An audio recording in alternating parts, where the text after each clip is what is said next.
সম্ভব। খুবই উজ্জ্বল ছিল আবু লাহাবের চেহারা, মারাত্মক সুন্দর ছিল, জমনে সুন্দর ছিল।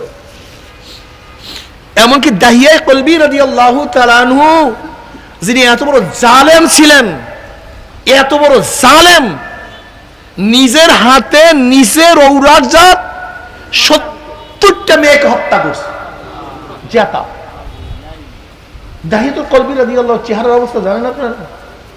আরে খোদা রে, এই বেচারাকে আল্লাহ পাক এত বেশি সৌন্দর্যতা দান করছেন, এই বেচারা রাস্তায় ঠিকমতো হাঁটতে পারতো না, মেয়েদের জ্বালায় মেয়েরা পাগল হয়ে পড়তো তার গায়ের উপরে, পাগল হয়ে তার কাছে চলে আসতো। এত মারাত্মক চেহারা ছিল, আকর্ষণীয় চেহারা ছিল। মেয়েদের ফিতনায় তিনি সবসময় চেহারা আবৃত করে ঘুরতে হইত। দাহিয়াতুল কলবি রাদিয়াল্লাহু, অথচ কত বড় জালেম, নিজের হাতে নিজের ঔরজাত 70টা মেয়ে সন্তানকে দাফন করছে। দাহিয়াতুল কলবি রাদিয়াল্লাহু তাআলা ইসলাম গ্রহণ করার আগে চেহারার কোনো সৌন্দর্যতার কোনো অভাব ছিল না, কিন্তু আসলে মানুষ ছিল না। ইসলাম গ্রহণ করার পরে আমার মাওলা এত সুন্দর মানুষ বানায়া দিছে, অধিকাংশ সময় জিবরাইল তার সুরাত ধরিয়া দুনিয়াতে আসতো। ওমর ইবনে খাত্তাব রাদিয়াল্লাহু ইসলাম গ্রহণ করার আগে যেই চেহারা ছিল, ইসলাম গ্রহণ করার পর একই চেহারা ছিল নাকি? ইসলাম গ্রহণ করার আগে যে চেহারা নাকি ভিন্ন? না চক্ষু পরিবর্তন, না হ্যাঁ অবয়ব সবই এক। ইসলাম গ্রহণ করার আগে হযরত ওমর ইবনে খাত্তাব রাদিয়াল্লাহু তাআলা আনহু নবী আলাইহিস সালাতু ওয়াস সালাম হত্যা করার জন্য নাঙ্গা তলোয়ার নিয়ে রওনা করছে।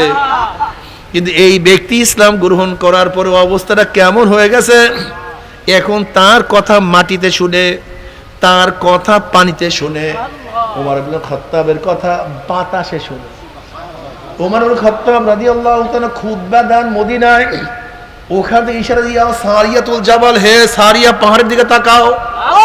সারিয়া রাদিয়াল্লাহু সিরিয়ার মধ্যে, কোথায়? অথচ বাতাস তার আওয়াজ সিরিয়ায় পৌঁছায়া দিছে। ওমর কথা বলে মদিনায়, আওয়াজ পৌঁছিয়া যায় সিরিয়ায়।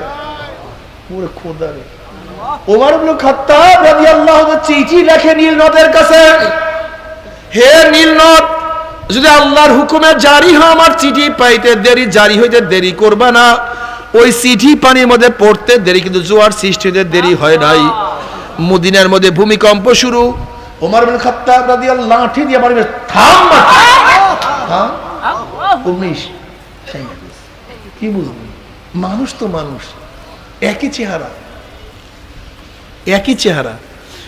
বেলালে হাবশির মতো কালো মানুষ, কালো কুচ্ছিত, গোলাম জাত গোলাম, নিজেও গোলাম, বাবা গোলাম, দাদাও গোলাম, এক টাকার মালিক না, শিক্ষা দীক্ষা করার কোনো সুযোগ পান নাই, সম্মান ইজ্জত বলতে কিছুই ছিল না। কিন্তু আমার মাওলা এত দামি বানায়া ফেলাইছে, বেলালে হাবশি আজান দেয় জমিনের মধ্যে, 7 তবক আসমান ভেদ করে আওয়াজ চলিয়া যায় আরশের মধ্যে। বেলালে হাবশি হাঁটে জমিনের মধ্যে, চলে জমিনের মধ্যে, পায়ের আওয়াজ আরশের মধ্যে। কিয়ামতের ময়দানে সমস্ত মানুষ উঠবে পায়ে হাঁটিয়া হাঁটিয়া, আর বেলালে হাবশি কিয়ামতের ময়দানে ইজ্জাতের কারণে উঠবে উটের পিঠে চড়িয়া। আরে চেহারার নাম মানুষ না, বোকা। তা বেলালের কোনো চেহারাই ছিল না, আর সৌন্দর্যের নাম মানুষ না। আবু লাহাবের সৌন্দর্য কমতি ছিল না, আসলে কলবের নাম মানুষ।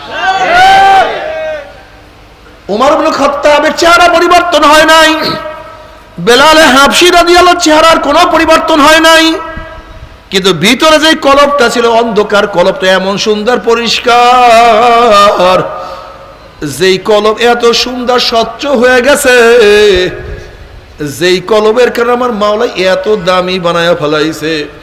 আল্লাহ পাক রব্বুল আলামিন ওমর ইবনে খাত্তাবের অনুকূলে কোরআনের বহুত আয়াত নাযিল করিয়া ফেলাইছে। আমার নবী বলছে, আমার পরে কেউ নবী হলো আমার নবী হয়ে যাইতো।